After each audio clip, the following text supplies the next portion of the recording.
dice esta porción de la palabra algo de la iglesia. Dice la palabra en el versículo 15, para que si tardo sepas cómo debes conducirte en la casa de Dios, que es la iglesia del Dios viviente, columna y baluarte de la verdad. Columna y baluarte de la verdad. Este año, hermanos, vamos a empezar a tener una serie de predicaciones en la noche, o la serie de predicación de este horario, de las 6 de la tarde, versarán sobre el Catecismo Mayor.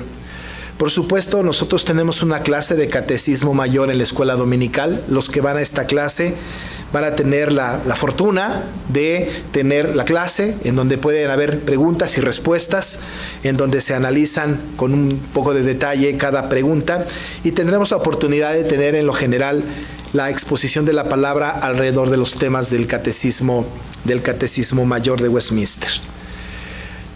En este asunto de estudiar el catecismo hay diferentes perspectivas.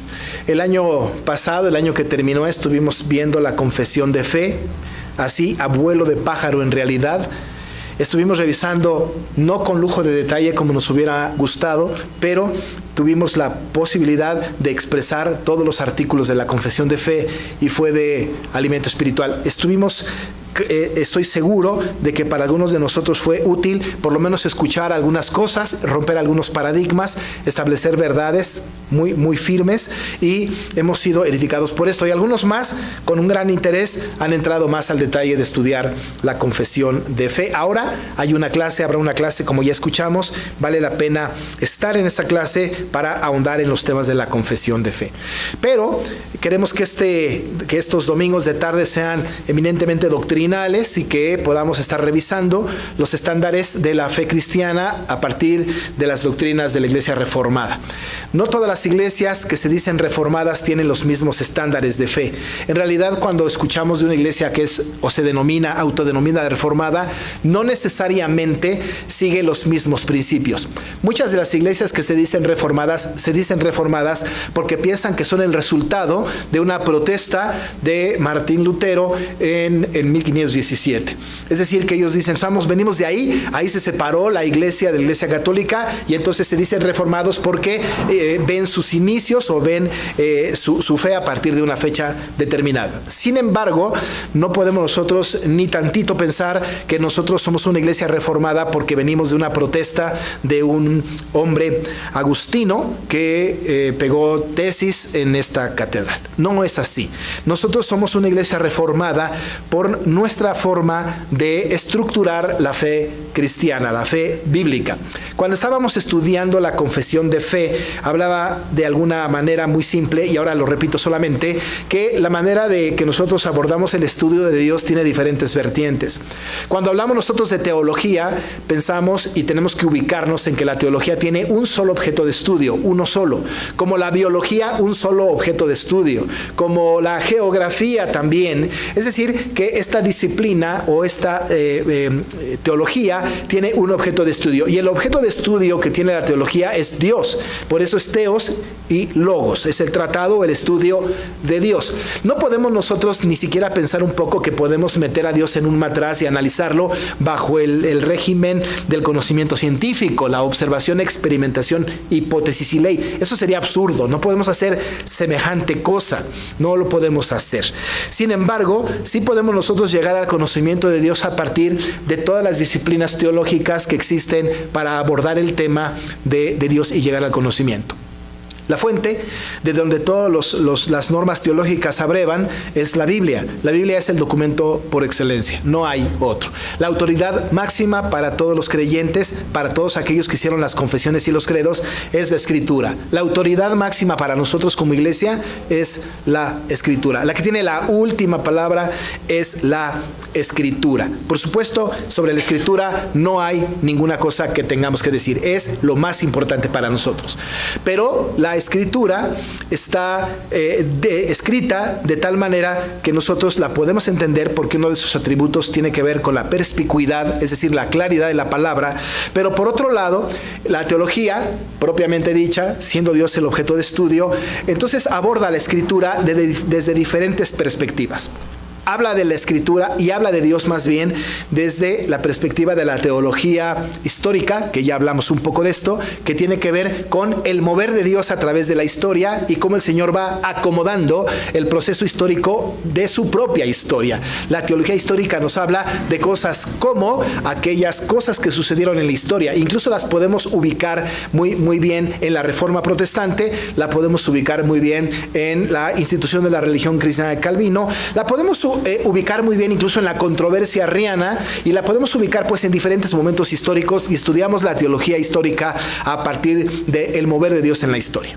Esta es una manera de abordar el estudio de Dios, pero es incompleta. La otra disciplina que aborda el estudio o el tratado de Dios es esta teología dogmática.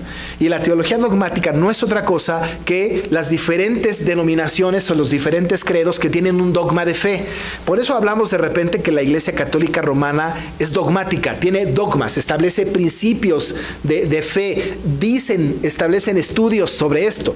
Y ellos han creado dogmas incluso fuera de la Biblia, como por ejemplo el limbus infantum, que ya terminó, por cierto, o el purgatorio, cosas de esta naturaleza que son dogmas de la Iglesia Católica Romana y que es parte de la teología dogmática. Cada iglesia, casi cada religión distinta, hay una teología dogmática. Los budistas tienen su propia teología dogmática, los sintoístas y todas las religiones tienen una teología dogmática, es decir, su manera de abordar el objeto de estudio que es Dios es con un dogma muy particular. Nosotros como Iglesia Reformada tenemos una teología dogmática, y la teología dogmática no está basada en experiencias de alguien que desenterró un libro de la tierra o que tuvo una experiencia extrasensorial, sino que nuestra teología dogmática tiene que ver con el tratado de los credos y las confesiones. Allá está sucintamente la explicación de las doctrinas más importantes y el tratado que tenemos de Dios, la teología dogmática. Pero no es la única, llevamos dos. Está, por cierto, una teología que es muy importante, que es la teología sistemática. Y la teología sistemática lo que hace es también hablar del tratado de Dios desde el punto de vista de las doctrinas fundamentales de la Biblia, tratadas de manera sistemática y cronológica.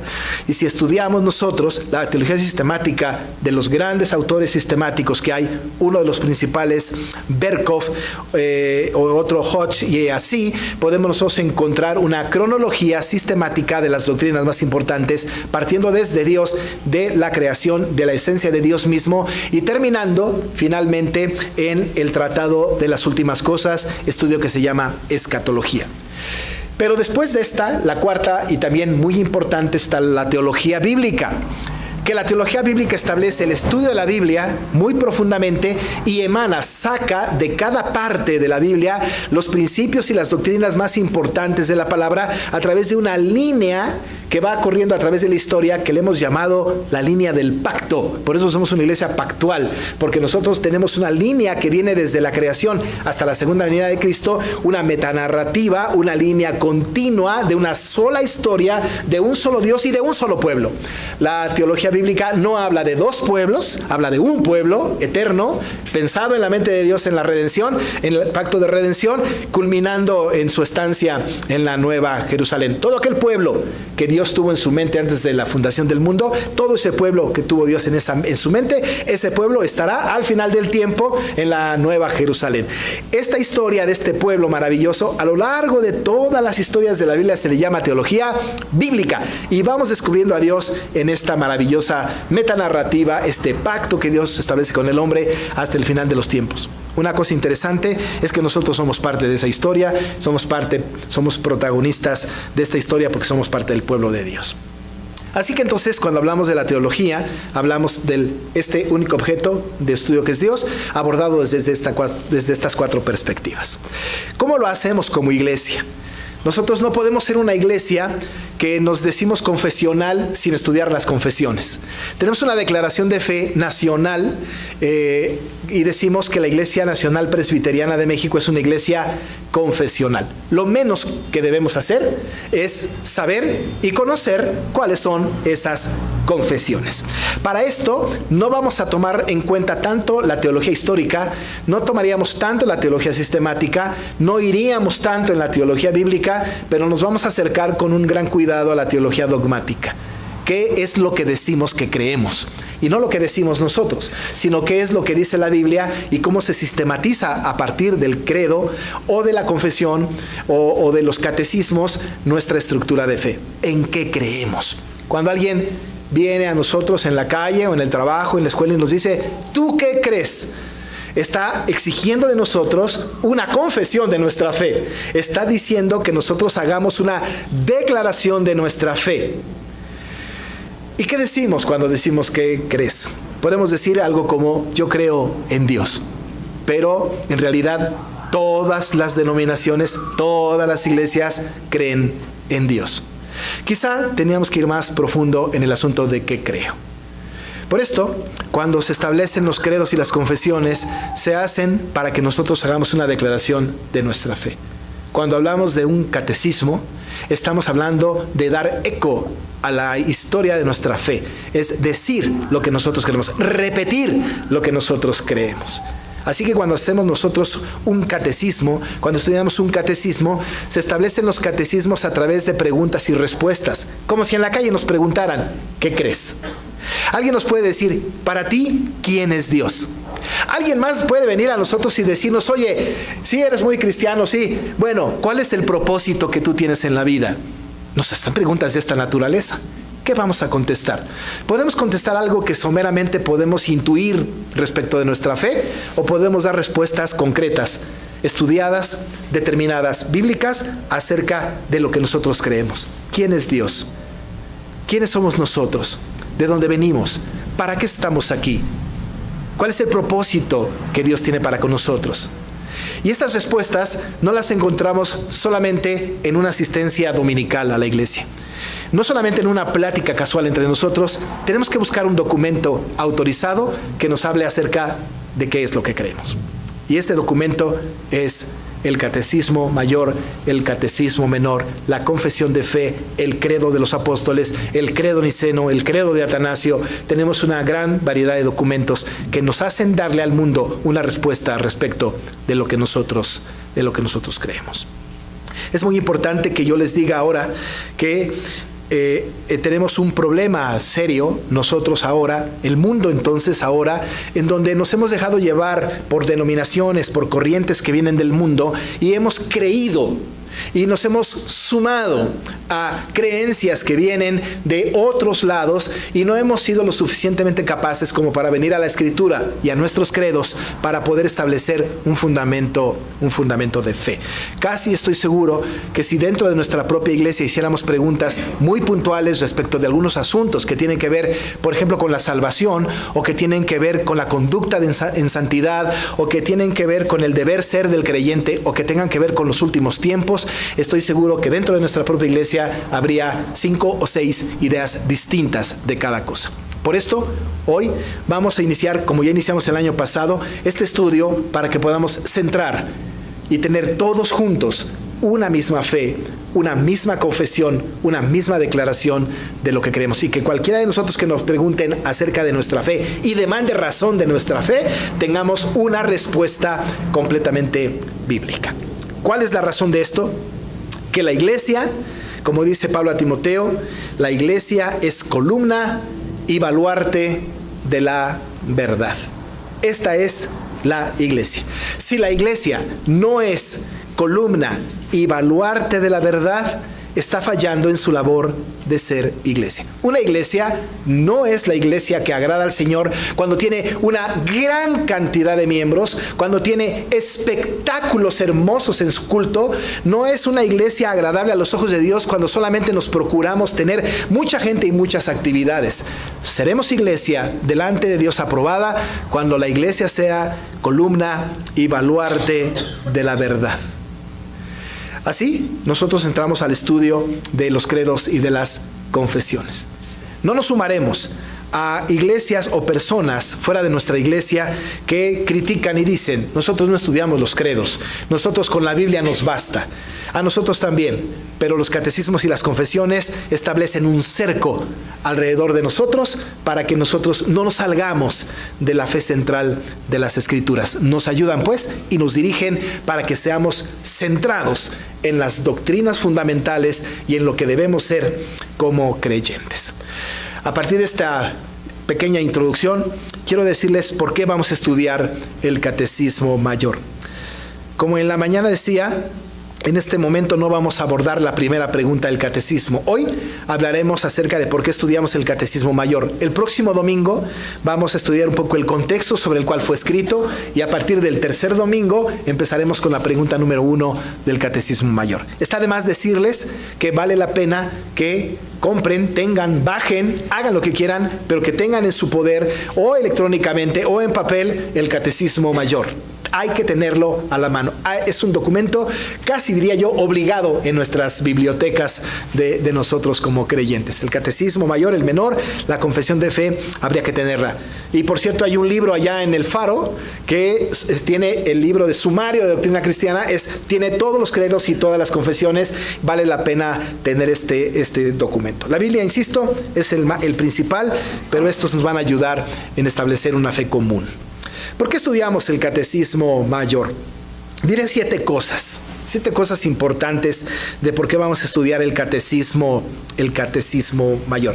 Por supuesto que puede haber más, pero solamente establezco ahora 7 razones por las que vamos a estudiar el Catecismo Mayor. Primera cosa por la cual estudiamos el Catecismo: nos edifica en nuestra fe santísima.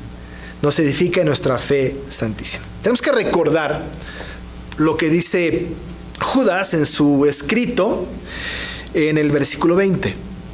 Él dice: pero vosotros, amados, edificándoos sobre vuestra santísima fe, orando en el Espíritu Santo.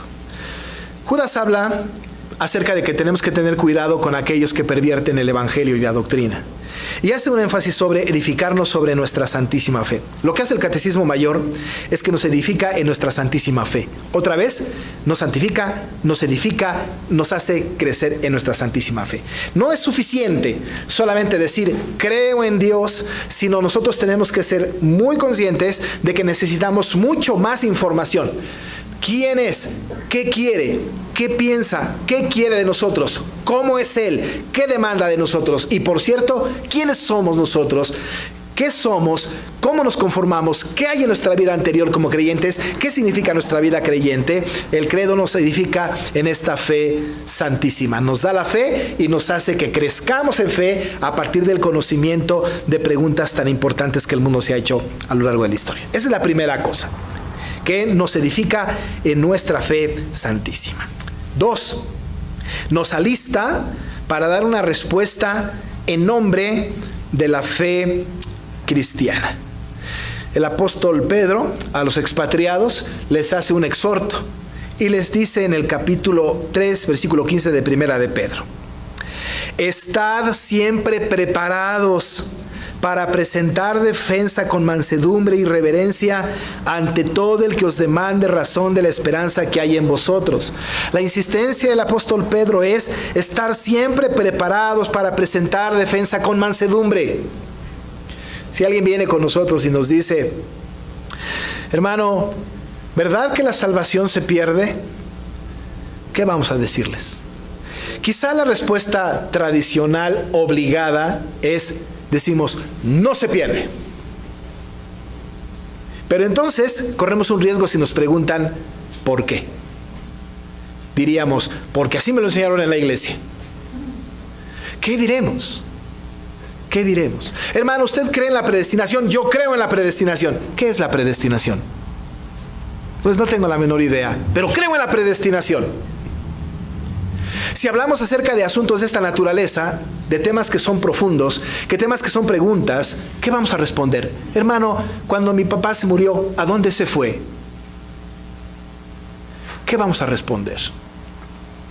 ¿Qué vamos a decir cuando demanden pues de nosotros razón de la esperanza que hay entre nosotros?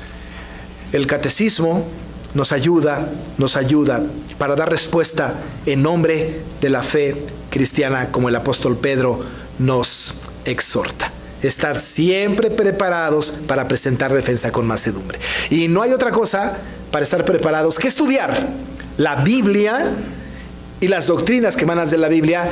El catecismo mayor y el menor y la confesión de fe nos ayudan a este propósito. 3. El catecismo es una herramienta para ayudarnos a permanecer firmes en la verdad. A permanecer firmes en la verdad. Déjame poner un ejemplo muy concreto. Hay creyentes que al no estar firmes en la verdad, son creyentes que les gusta ir de iglesia en iglesia, de congregación en congregación. He escuchado a algunos hermanos que dicen, ya no soy presbiteriano, ahora soy bautista. Y un tiempo después nos dicen, ya no soy bautista, ahora soy metodista. Y en un tiempo después ya nos dicen que ahora ya no son metodistas, sino que son de la los neopentecostales. Y de repente van cambiando acomodaticiamente en diferentes lugares. ¿Qué creerán de cosas tan concretas como el bautismo, por ejemplo? ¿Quiénes deben de ser bautizados o qué formas de bautismo tienen que tener? La confesión de fe, el catecismo mayor, entonces nos ayudan porque es una herramienta para ayudarnos a permanecer firmes en la verdad. Evitan que nos desviemos, evitan que tengamos diferentes maneras de pensar. El apóstol Pablo a los tesalonicenses les dijo, estad firmes y retened la doctrina que habéis aprendido, sea por palabra o por carta nuestra, retened la doctrina que habéis aprendido, reténgala. Y a los filipenses les dijo, para que o sea que vaya a veros o que esté ausente, oiga de vosotros que estáis firmes en un mismo espíritu, combatiendo unánimes por la fe del evangelio. ¿Sabe qué? Si nosotros estudiamos el catecismo con seriedad, estaríamos nosotros firmes en la verdad, unánimes en la fe que nosotros creemos, y enfrentaremos errores comunes que vienen de afuera. Número 4. El catecismo nos prepara a fin de que ayudemos debidamente a la iglesia en su rol de ser columna y estandarte de la verdad. Ya lo dijimos, tenemos esta responsabilidad y la confesión y el catecismo nos ayudan para que podamos preparar a la iglesia para ser columna y estandarte de la verdad. Supe de un pastor de una iglesia reformada que quiso establecer una serie de estudios en su iglesia del catecismo mayor. Y por supuesto, este tipo de predicación no es muy popular entre los cristianos de nuestra época. Requieren de un cierto conocimiento y de una cierta convicción acerca del celo que tenemos para aprender las doctrinas bíblicas. Los líderes de esta iglesia le prohibieron al pastor hacer semejante cosa. Y le dijeron, lo que la iglesia necesita tiene que ser hablado, la iglesia tiene que escuchar palabras de un Dios amoroso, de un Dios que no juzga, de un Dios que perdona, de un Dios que hace promesas con su pueblo, hace promesas con sus hijos. ¿Y cuándo les vamos a enseñar las demandas? ¿Y cuándo la iglesia va a entender las doctrinas? Esto no es importante. Necesitamos nosotros tener y saber que Dios es amor y que nos ama y que nos protege y que hay preciosísimas promesas para nosotros. Esa iglesia es muy numerosa, pero no es columna y baluarte de la verdad. Es una iglesia que está llena de actividades, pero no es columna ni baluarte de la verdad. Martin Lloyd-Jones, en un escrito que tiene, en un estudio que tiene acerca de Primera de Timoteo, ha dicho que cuando si él estuviera en una iglesia que no fuera columna y baluarte de la verdad, por muy popular, por muy grande, por muy hermosa, por muy famosa que fuera, tiene que salir de ahí porque es la sinagoga de Satanás. tiene palabras muy fuertes. Nosotros tenemos que buscar que la iglesia Dios es Amor sea columna y baluarte de la verdad. Número 5. El Catecismo Mayor nos ayuda a guardar del error a nuestros hermanos en Cristo y aún a nosotros mismos. Guardarnos del error. Guardar a los hermanos del error y guardarnos nosotros mismos del error. El apóstol Pedro les dice a los expatriados: guardaos, no sea que arrastrados por el error de los inicuos, caigáis de vuestra firmeza. Es un exhorto del apóstol Pedro en 2 de Pedro 3:15 al 17. Guardaos, no sea que arrastrados por el error de los inicuos, caigáis de vuestra firmeza. Tenemos que guardarnos. Pero el libro de Hechos nos dice: por tanto, dice la palabra, mirad por vosotros y por todo el rebaño en el que el Espíritu Santo se ha puesto por obispos, le dice a los ancianos, cuando Pablo se despide de los ancianos de Éfeso en Mileto, para apacentar la iglesia del Señor, la cual él ganó por su propia sangre, porque yo sé que después de mi partida entrarán en medio de vosotros lobos rapaces que no perdonarán al rebaño. Lo que nos va a ayudar el catecismo es a guardar del error a los hermanos y a nosotros mismos. Una vez que terminemos de estudiar esto y conforme lo vamos estudiando, vamos estableciendo cada vez más una barrera alrededor de nosotros para que el error que viene de afuera no permee, no haga énfasis en nuestras vidas. Sexta cosa, el Catecismo Mayor nos alista para defendernos del error que se produce al interior de la iglesia. Otra vez citando a Martin Lloyd-Jones, dice: el peor enemigo que tiene una iglesia local está dentro de la iglesia local. El peor enemigo que tiene una iglesia no está fuera. El que está fuera no tiene influencia para con la iglesia. Muchas veces el peor enemigo está adentro. Y el catecismo nos alista para defendernos del error que se produce al interior de la iglesia. Miren lo que dice otra vez en este discurso del apóstol Pablo a los ancianos de Éfeso. Dice: y de vosotros mismos se levantarán hombres que hablen cosas perversas para arrastrar así a los discípulos. Dice: por tanto, velad.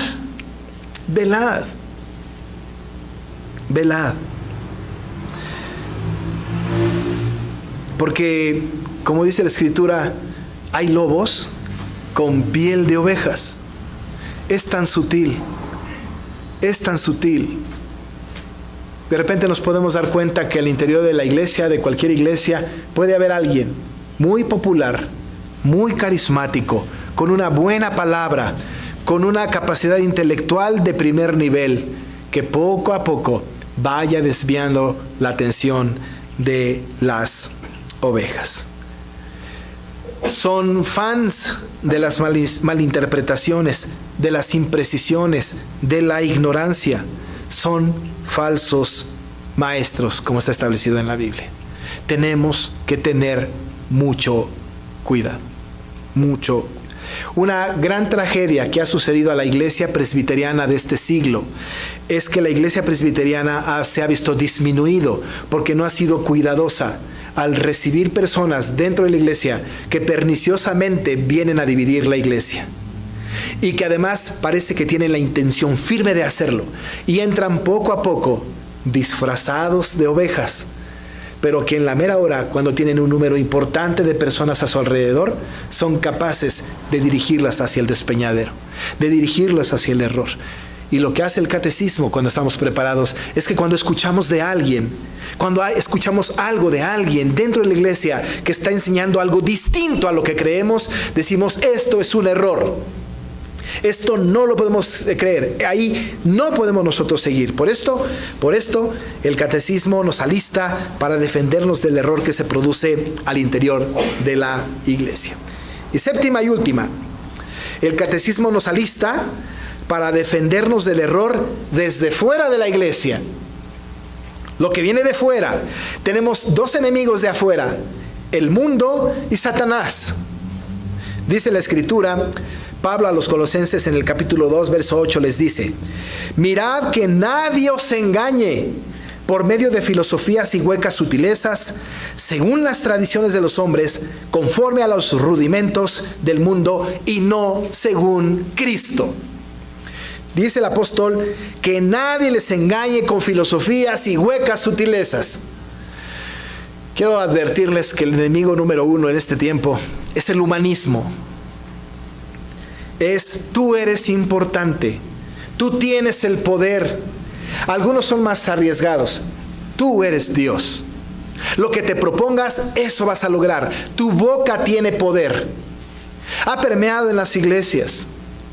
Los famosos cursos de coaching han sido nocivos para la iglesia cristiana de nuestros tiempos, en donde aparentemente creen en Dios, pero le hablan de una fuerza superior, pero que se van deslizando poco a poco hacia un humanismo peligroso. Pablo le llamaría filosofías y huecas sutilezas. No según Cristo, según estas doctrinas perniciosas y peligrosas. ¿Sabe cómo no caeríamos ahí? Si tenemos estudiado el catecismo mayor y menor y la confesión de fe. Cuando tenemos establecido en nuestro corazón y en nuestra mente esas verdades profundas, no somos testigos de las filosofías del mundo. Y tampoco seríamos nosotros víctimas de Satanás. El apóstol Pedro escribe: sed sobrios y velad, porque vuestro adversario el diablo, como león rugiente, anda alrededor buscando a quien devorar, al cual resistid firmes en la fe. Resistid firmes en la fe. ¿Cómo resistimos a Satanás? Cuando sabemos en qué creemos, cuando sabemos hacia dónde vamos, cuando sabemos quién es Dios, cuando sabemos quiénes somos nosotros. Hermanos, no pretendemos que esta serie de sermones sea una letanía o una clase de catequesis. Lo que pretendemos es que esta clase, estos sermones sean herramientas útiles para combatir juntos y establecer una fe común en el Dios que nos ha puesto en este lugar. Y sí, poder dar respuestas firmes y contundentes a todo aquel que demande razón de nuestra fe. Y lo único que podemos hacer es que podemos tener una declaración, como Pablo le hizo a Timoteo, después de que le dijo que la iglesia tiene que ser baluarte, columna y baluarte de la verdad. Estableció el primer credo y le dijo: e indiscutiblemente grande es el misterio de la piedad. Dios fue manifestado en carne, justificado en el Espíritu, visto de los ángeles, predicado a los gentiles, creído en el mundo, recibido arriba en gloria. Y sobre esta base edificaron una fe, por lo menos en la iglesia de Éfeso, muy firme. Este será pues el tema que abordaremos los domingos en la tarde.